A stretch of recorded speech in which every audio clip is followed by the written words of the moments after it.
Beautiful baby there's ever been. The prettiest rhino I know, she says.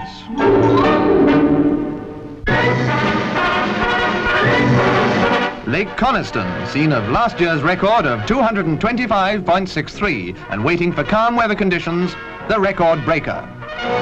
His sister Jean and Miss Dory Swan. Rather late in the year for records, but when the wind and the rain had gone, Donald Campbell took Bluebird out early in the morning. He was going to have a go. The timekeepers were all set, and seizing his opportunity, he opens up the jet-propelled Bluebird almost to the limit.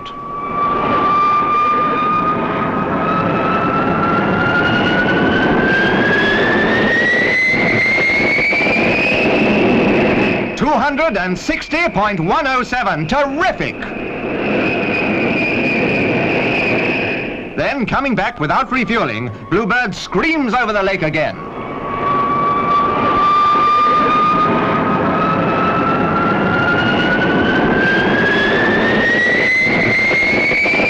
$218.024 this time, and the average is 239.07, nearly 14 miles an hour faster than last year's mark.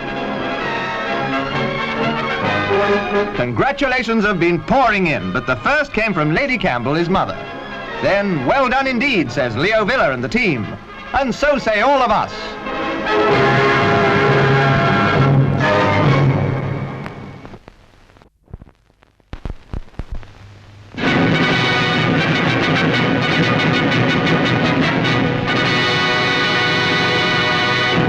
This is Movietone. Jeffrey Sumner reporting.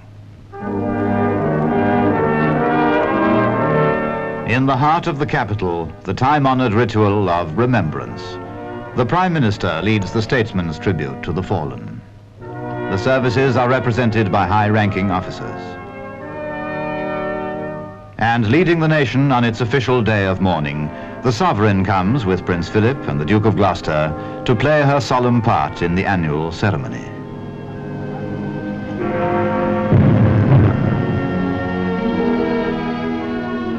Her Majesty the Queen is first to place a token of mourning, honoring all who made the supreme sacrifice in defense of their country.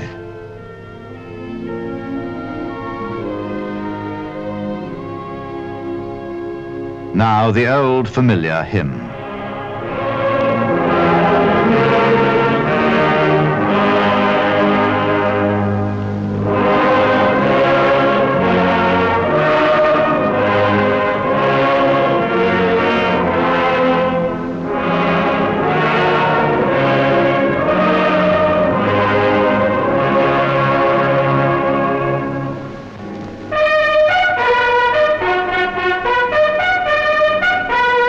Such is the hallowed ritual of remembrance. And when it's over, grief remains. Year after year, the people tell with wreaths and flowers the simple story of enduring sorrow, remembering the tragedy of one who did not come back. Poppies, just to say he's not forgotten. Time cannot kill memory, but shall it not abolish war? Such is the silent prayer of simple men and women on Remembrance Day.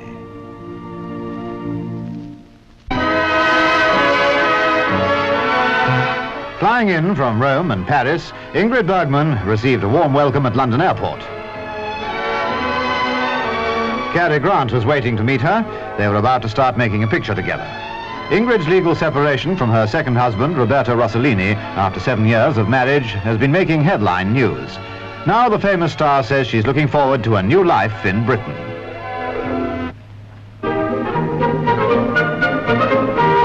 Stiff neck?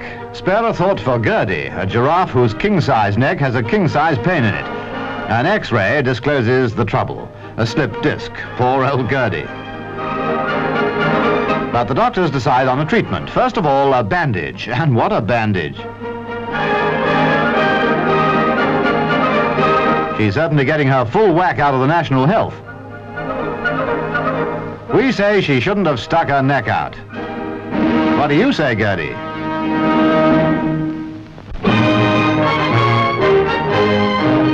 Hendon Aerodrome, originally run by the Graham White Company, was opened in 1910, 3 years before this farm and biplane was built.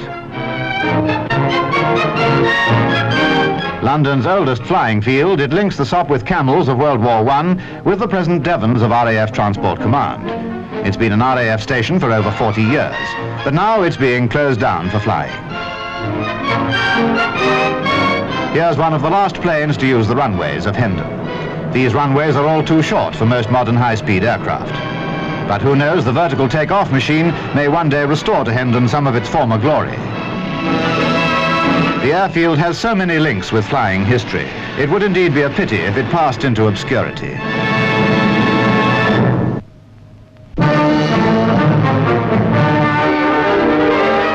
This giant helicopter with its two jet engines might perhaps be described as Russia's answer to the fairy Rotodyne, recently shown on this screen. The Soviet machine claims to have beaten an American helicopter record by lifting a heavier load to a greater height than any helicopter in the world. It's an impressive affair at any rate, compared with the ordinary type.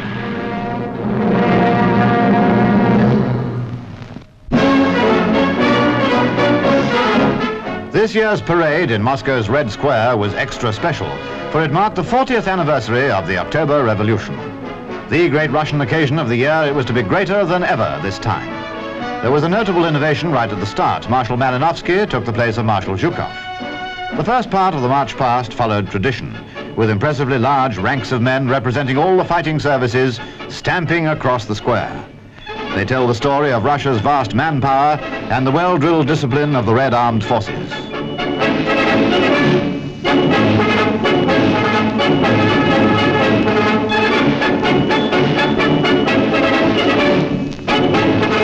Next, the Army's fighting vehicles, new types of tanks, for example. And then came the evidence that we're now living in the rocket age.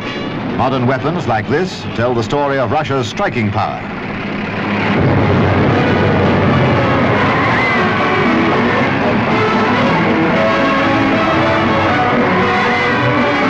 After the military parade, organized groups of civilians, athletes, workers, students, and so on, paraded with banners that proclaim their communist faith.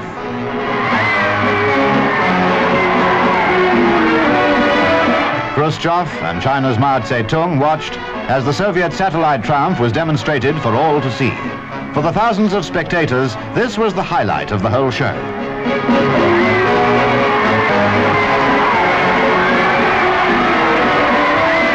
Balloons tell the story of the great scientific achievement.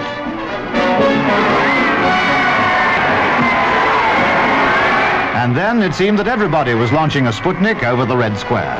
The people of Moscow were certainly delighted by this year's celebration in honor of that revolution of 40 years ago.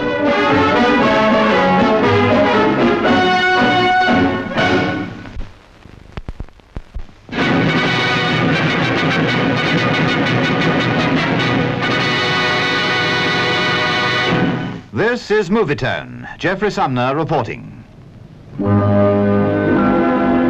Well, well, what a surprise for the people of Venice.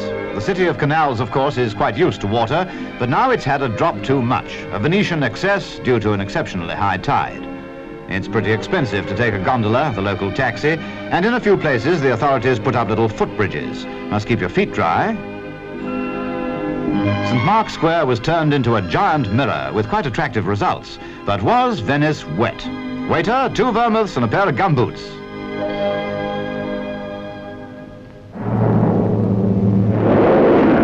With the Jupiter rocket, America makes a final test before launching her satellite. The nose cone of the rocket falls into the Atlantic after reaching a height of 1,300 miles. It came down on a parachute and it landed close to the predicted spot. The Americans call this the world's first planned re-entry from outer space.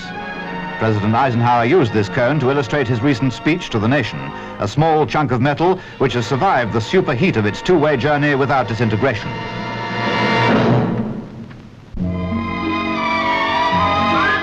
One day in 1943, 14 years ago, this dog left his home at a village near Florence to meet his master at the bus stop. It had been a daily routine, but his master didn't come. He'd been killed in an air raid. Yet every day for 14 years, come shine or rain, old Fido has been there to meet him, patiently waiting for the friend who has been away too long. With such devotion, such faith, he has more than earned his name. Fido has earned the wondering affection of all who've watched his vigil. And on their recommendation, the Italian government have given him a medal. Just a small token of recognition to a dumb animal whose loyalty passes human understanding.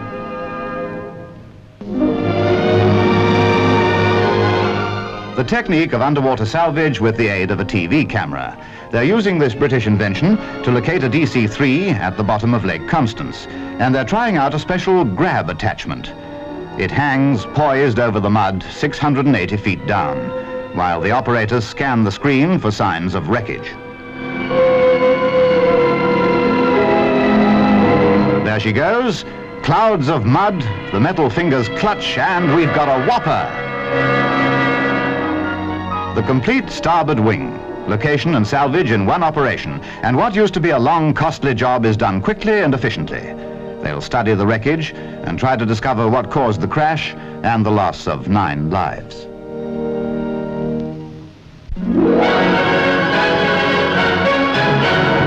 Once upon a time, a cross on a church in Austria was in need of repair, so they thought of a clever way to get it done. What a splendid idea, just fix a rope and then the helicopter would fly away with the cross. But the church steeple wasn't having any, it was much too tough. There was a tug of war. The helicopter was soon in serious trouble. And the kids thought it was all terrific. Just in the nick of time, the pilot got rid of the rope and flew safely away.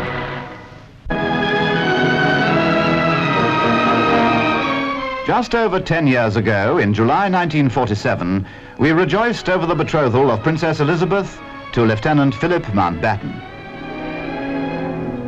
Their wedding in Westminster Abbey in November was the prelude to the years over which they and we rejoice today. Let's look back at those years, starting from that wedding day. Their honeymoon was spent in the quiet beauty of Lord Mountbatten's country house at Broadlands. It was in the autumn of 1948 that people flocked to the palace to read the joyful news of a great event, salute for a royal son and heir. His Royal Highness Prince Charles, only a few months old, makes a personal appearance before the newsreel cameras. Every father will understand this father's pride and delight in his young son. Charming pictures of the family scene at Windlesham.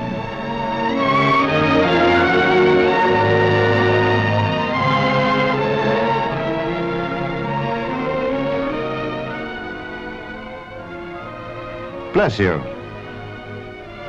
Bless you. For his mother, of course, these were moments to treasure. Princess Anne was born at Clarence House when her brother was nearly 2 years old. Difficult to keep still at such an age, whatever the occasion. And what a joyful occasion it was for every member of the royal family. A sister for Prince Charles. A baby princess to complete the joy of her parents. Holidays at Balmoral provide the newsreel record of the children's progress. Like all children, they seem to grow up fast. Never to be forgotten days for this family, so sturdily united by the simple ties of affection.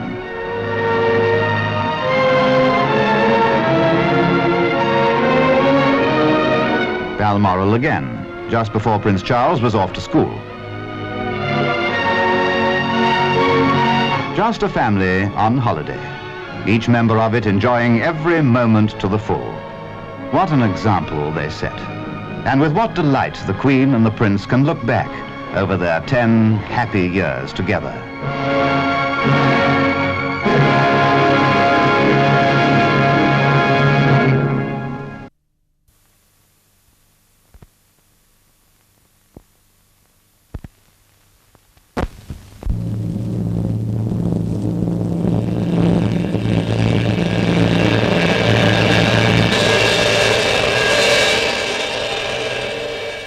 This leaflet is coming through your letterbox one day soon, or maybe you have already had your copy. Read it carefully. It tells you what the new National Health Service is and how you can use what it offers. Remember, all the leaflet says. Get an application form from any post office, complete it, and send it to your doctor. If the doctor you have chosen can look after you under the new scheme which starts on July the 5th, he will sign the form and return it to you. Study the leaflet, then keep it by you. You'll need it for reference.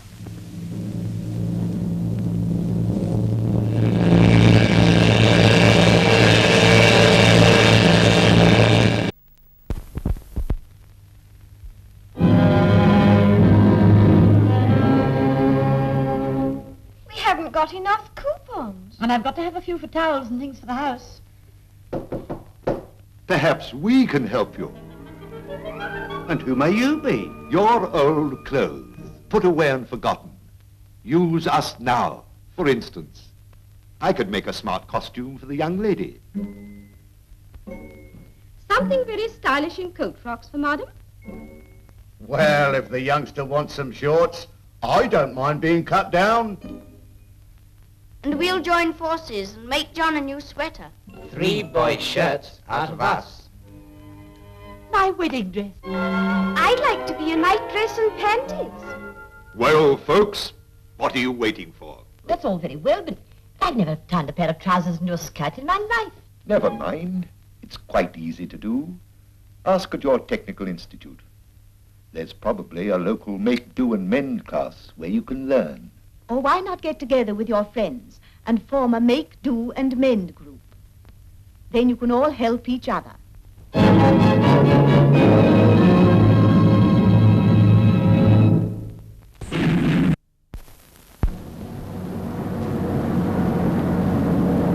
Well, you all remember last winter. It's handicaps, it's disappointments.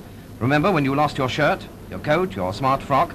All were ruined, and now it's happening again. The spring's over, and the season's here. The big sport begins. The moths are back, and here they come, bunched up, neck and neck, wingtip to wingtip, every one a moth and every moth with an evil design. Now what's the wicked plan? Sure to be something against the rules. So that's the idea, looking for somewhere to plant the eggs. Across to the coat collar. Out again to the pocket.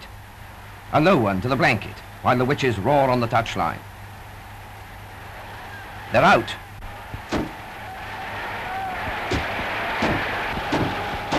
They've scored. The eggs have hatched and they've started chewing their way through tweed and twill, worsted and wool. But stop. You can still win. Get busy at once. Let the air in. Let the light in. Brush your clothes. Shake them. Beat them. Hang them out in the sun. Iron them. Cover them with the Sunday newspapers. Wrap them in the sports column. Grab the grubby garments and get them clean. Only do it now. Beat the witches to it. Leave not a moth, not a witch, not an egg in a basketful. Beat the field and keep your shirt for next season. Good hunting.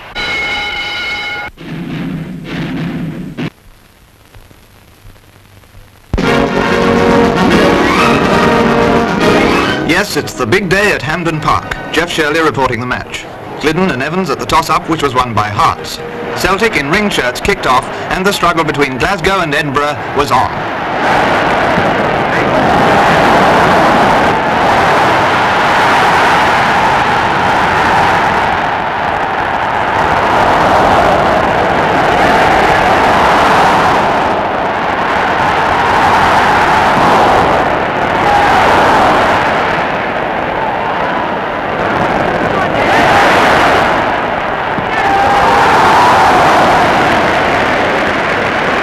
Celtic had 17 cup victories to their credit. Hearts last won in 1906, but it was the Tynecastle side that opened the score with a goal by Crawford.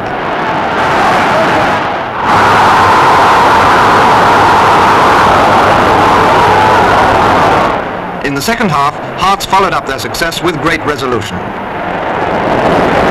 In 3 minutes, Crawford did it again, and Hearts supporters went wild.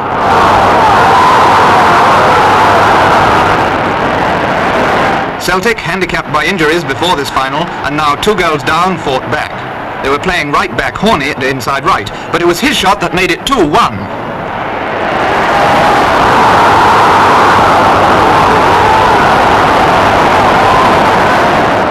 Evidently, it was to be no walkover for Hearts, and the result was still a question mark. But Hearts finally made sure of victory when Con got their third. But what a thrill for all their fans as Glidden went up to receive the cup from Mr. Harry Swan, President of the Scottish Football Association. After half a century, Hearts had done it.